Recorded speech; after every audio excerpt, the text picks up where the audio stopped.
Hello friends, welcome to my YouTube channel JKSSB buddy. आज से इस चैनल पे हम फ्री लेक्चर सीरीज स्टार्ट करने जा रहे हैं और आज के वीडियो में मैं मॉडर्न हिस्ट्री का लेक्चर फर्स्ट डिस्कस करूंगा। ये जो क्लासेस रहेंगी ये जस्ट रिवीजन क्लासेस रहेंगी और इन रिवीजन क्लासेस को देखने के बाद आप अपने अपने नोट्स या जो बुक्स हैं वो रिवीजन करेंगे। उससे पहले अगर आप सब में से कोई नया तो प्लीज़ हमारी चैनल को सब्सक्राइब करें, वीडियोज़ को लाइक करें और अपने दोस्तों के साथ शेयर करें। आज का जो टॉपिक है वो है एडवेंट ऑफ यूरोपियंस। आज का टॉपिक स्टार्ट करने से पहले सबसे पहले हम जानेंगे कि यूरोपियन जो थे वो इंडिया में आखिरकार क्यों आए, खाली इंडिया में क्यों आना पड़ा उन्हें। सबसे पहले जो रीज़न है वो है India was famous for spices, cotton, silk and gold. जैसे कि इंडिया जो था वो फेमस था स्पाइसेस के लिए, कॉटन के लिए, सिल्क के लिए और गोल्ड के लिए। ये भी एक रीज़न बनती है कि यूरोपियन इंडिया में आए। अगला जो पॉइंट है वो है land trade routes were blocked after fall of Constantinople. Constantinople क्या है? ये एक जगह का नाम है तुर्की में। आज के दौर में इसको हम इस्तंबुल कहते हैं। सबसे पहले इस जगह पे डोमिनेंस जो था वो था रोमन अम्पायर का। जैसे ही रोमन अम्पायर ख़त्म हुई उसके बाद आया ओतमान तुर्क्स। जैसे ही ओतमान तुर्क्स आए उन्होंने टैक्स सिस्टम स्टार्ट किया। जैसे ही अंग्रेज़ ट्रेड करते थे अरब्स के साथ तो अरब्स ने क्या करना स्टार्ट कर दिया, इन्हीं ओतमान तुर्क्स ने हाई टैक्स लेना स्टार्ट कर दिया, जिसकी वजह से उनको जो चीज़ें यहाँ से यूरोप भेजनी थी या इंग्लैंड भेजनी थी उनकी कीमतें ऑटोमेटिकल हाई हो गई थी। इसकी वजह से अंग्रेज़ों ने सोचा कि ऐसा क्यों ना की जाए कि हम डायरेक्ट इंडिया के साथ ट्रेड करें, जिससे हमारी कीमतें भी कम हो जाएगी। उससे पहले मैं आपके साथ एक ट्रीटी डिस्कस करूंगा जिसका नाम है ट्रीटी ऑफ टोर्डिसलास, जो 1494 में स्पेन और पुर्तगाल के दरमियान एग्रीमेंट हुई थी। इस एग्रीमेंट में क्या बताया गया था कि दुनिया को हम डिवाइड करेंगे दो हिस्सों में, एक ईस्ट और दूसरा वेस्ट। ईस्ट साइड में खाली पुर्तगाल का डोमिनेंस होगा और वेस्ट साइड में खाली स्पेन ट्रेड कर सकता है। इस ट्रीटी का नाम है ट्रीटी ऑफ टोर्डिसलास। 7 जून 1494 में ये स्टार्ट हुई। उसके बाद अगला पॉइंट जो है, European nations looked for sea routes to Asia. European nation ढूंढ रही थी कि ऐसा रास्ता मिल जाए कि हम डायरेक्ट सी रूट से कहाँ चले जाएं, एशिया चले जाएं। उसके बाद जैसे कि आपको पता है कि अभी मैंने बताया पुर्तगाल और स्पेन जो थे इन्होंने सबसे पहले स्टार्ट करना शुरू कर दिया रास्ता सी का। जैसे कि उन्होंने एग्रीमेंट भी फिर की कि भाई साहब ईस्ट जो है वो पुर्तगाल का और वेस्ट किसका है, स्पेन का। उसके बाद अगला point, Europeans wanted to bypass Arab traders. European नहीं चाहते थे कि अरब ट्रेडर्स को क्या करें, हाई टैक्सेस दें, और इसलिए उन्होंने सी रूट ढूंढना स्टार्ट किया इंडिया का। उसके बाद they aimed to trade directly with India. वो चाहते थे कि हम डायरेक्ट इंडिया के साथ ट्रेड करें। उसके बाद अगला point, maritime technology help in lowing weights. ये जो ढूंढने का रास्ता स्टार्ट हुआ इसमें उनकी जो टेक्नोलॉजी थी, मेरी टाइम टेक्नोलॉजी, उन्होंने उसकी काफ़ी मदद की। उसके बाद आठवां पॉइंट क्या है, India was seen as a land of great wealth. India को कहा जाता था कि ये सोने की चिड़िया है, इसलिए अंग्रेज़ों ने चाहा कि हम इनके साथ डायरेक्ट ट्रेड करेंगे। इसके बाद जो वाला पॉइंट है वो क्या कहता है, money European power reached India one by one. जैसे कि एक के बाद दूसरी यूरोपियन पावर यहाँ पे आती गई। सबसे पहले पुर्तगीज़, फिर उसके बाद डच, इसी तरह इंग्लिश, फिर लास्ट पे फ्रेंच।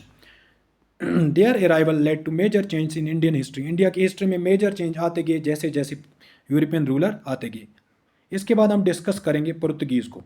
10 पॉइंट्स में मैं आपको पूरी समरी बताऊंगा अराइवल ऑफ पुर्तगीज़ की और उनके डिक्लाइन की रीजंस। सबसे पहला पॉइंट जो है, the Portuguese were first Europeans to reach India. Portuguese पहले यूरोपियन थे जो इंडिया आए। आने का मकसद क्या था उनका, कि हम ट्रेड यूनिट्स पे, जो ट्रेड रूट हैं उन पे कंट्रोल करेंगे और क्रिश्चियनिटी को फैलाएंगे। अगला पॉइंट क्या है, सबसे पहला जो बंदा जो पुर्तगीज़ वो जो इंडिया में आया, जो रीच हुआ, उनका नाम क्या था, उनका नाम था वास्को दे गामा। वास्को दे गामा 1498 में यहाँ पहुँचे। कहाँ पे? कलकत्ता में। 20 मई 1498 में वास्को दे गामा कलकत्ता में पहुँचे और जिनकी हेल्प की थी किसने, अब्दुल माजिद। ये एक गुजराती मर्चेंट था जिन्होंने अरब से डायरेक्ट इसको लाया कहाँ पे, इंडिया में, और यहाँ पे इसका अच्छे से वेलकम किया गया। तब यहाँ के लोकल रूलर कौन थे, जिमोरियन ने अच्छे से इनका स्वागत किया यहाँ पे। उसके बाद जो अगले बंदे जो पुर्तगीज रूलर यहाँ पे आए उनका नाम था पेड्रो एल्वेरेज गेब्रिल 1500 में अराइव हुए। ये किसके बाद आए, वास्को डे गामा के बाद आए। उसके बाद क्या है, सबसे पहला जो फर्स्ट ट्रेडिंग फैक्ट्री जो एस्टेब्लिश की गई पुर्तगीज़ ने, वो कहाँ की, कोचीन में। Established the first Portuguese trading factory eight Cochin. इसका मकसद क्या था, ताकि हम स्ट्रेंथन देयर कमर्शियल बेस, ताकि हम अपना कमर्शियल बेस, बिजनेस का बेस स्ट्रॉन्ग करें। उसके बाद जो आने वाले थे कौन आए, फ्रांसिस्को डे अल्मेडे। फ्रांसिस्को डे अल्मेडे कब आए, 1505 में, और यहाँ पे रहे 1509 तक, जिनको अपॉइंट किया गया as the first viceroy of Portuguese India. ठीक है, पुर्तगीज का पहले वाइसरे कौन था, फ्रांसिस्को डे अल्मेडे। इन्होंने इंट्रोड्यूस किया ब्लू वाटर पॉलिसी, ताकि नेवल सुप्रीमेसी मिल सके हमें इंडियन ओशन में। और इन इसी को कहते थे कार्टेज सिस्टम। कार्टेज सिस्टम का मतलब जो भी नॉन यूरोपियन थे जो इंडियन ओशन में ट्रेड करना चाहते थे, उनको एक लाइसेंस के तहत टैक्स देना पड़ता था। ये स्टार्ट की थी फ्रांसिस्को डे अल्मेडे ने। उसके बाद जो अगले वाइसरे आए इनके, उनका नाम था एल्फेंजो डे एल्बेग्यूक्यू। ठीक है, 1509 टू 1515 तक आए एल्फेंजो डी एल्बेग्यूक्यू। ये मोस्ट पावरफुल और विजनरी गवर्नर थे, जिन्होंने सबसे पहले कैप्चर किया गोवा को 1510 में, मलक्का को 1511 में, और हारमोज को 1515 में। और यही वो गवर्नर हैं जिन्होंने एनकरेज किया कि इंटर मैरिज की जाए, यानी कि इंडिया की लड़कियों से शादी की जाए और प्रमोट किया जाए कैथोलिसिज्म। उसके बाद जो इनके आए वो कौन आए जनाब, वो आए नैनो दे कुन्हा। नैनो दे कुन्हा ने क्या किया, सबसे पहले इन्होंने कैप्चर किया बेसई, जिसको पहले कहते थे वेसई, और शिफ्ट किया पुर्तगीज कैपिटल कोचीन से गोवा 1530 में। नैनो दे कुन्हा ही वो गवर्नर हैं, वो वाइसरे हैं पुर्तगीज़ के, जिन्होंने पुर्तगीज़ कैपिटल कोचीन से गोवा शिफ्ट किया गया कब, 1530 में। एक इंपॉर्टेंट पॉइंट बन जाता है। Expanded strongholds along India's western coast, India के वेस्टर्न कोस्ट में स्ट्रेंथन किया। ठीक है, उसके बाद हम पढ़ेंगे एक्सपेंशन एंड फोर्टिफिकेशन। इन्होंने कैसे कैसे एक्सपेंशन किया और फोर्टिफाई करते गए। सबसे पहला बिल्ड फोर्ट्स, इन्होंने बिल्ड किए फोर्ट्स और ट्रेडिंग सेंटर। कहाँ पे, गोवा में, दामन में, दऊ में, कोचीन में, बिसई में। ठीक है, Goa became their head quarter in India. India में उनका जो हेड क्वार्टर बना वो कौन सी जगह बनी, वो बनी गोवा।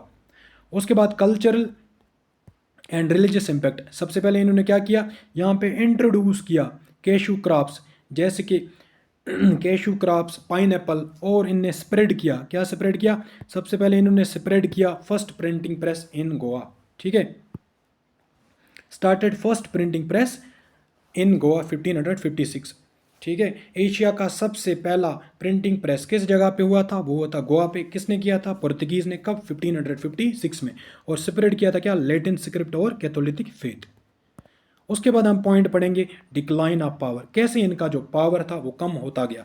सबसे पहली जो रीज़न है वो क्या रीज़न है, इन्होंने यहाँ के लोकल रूलर्स या लोकल पॉलिटिक्स में टांग अड़ाना शुरू कर दिया, जिसकी वजह से इनको जो लोकल सपोर्ट मिलता था वो कम होता गया, कमज़ोर होता गया। दूसरा पॉइंट क्या था, इन्होंने यहाँ आते ही क्रिश्चियनिटी को फैलाना शुरू कर दिया, जिसकी वजह से भी इनको सपोर्ट मिलना कम हो गया। और लास्ट जो है इनका जो रीज़न है वो क्या है, इनके साथ कंपटीशन में डच, ब्रिटिश और फ्रेंच जैसे पावरफुल रीजन्स आ गए, जिसकी वजह से भी इनका कंट्रोल आहिस्ता आहिस्ता ख़त्म हो गया। उसके बाद लास्ट वाला जो पॉइंट है वो क्या है, लास्ट टू लीव। यही वो थे जो इंडिया से लास्ट में गए थे, 1961 में इंडिया से ये चले गए थे, इनको यहाँ से निकाला था। ठीक है, फर्स्ट आए थे इंडिया में कौन, पुर्तगीज़, और यही लास्ट पे यहाँ से निकले थे कब, 1961 में, जब इंडिया ने इनको यहाँ से निकाला था।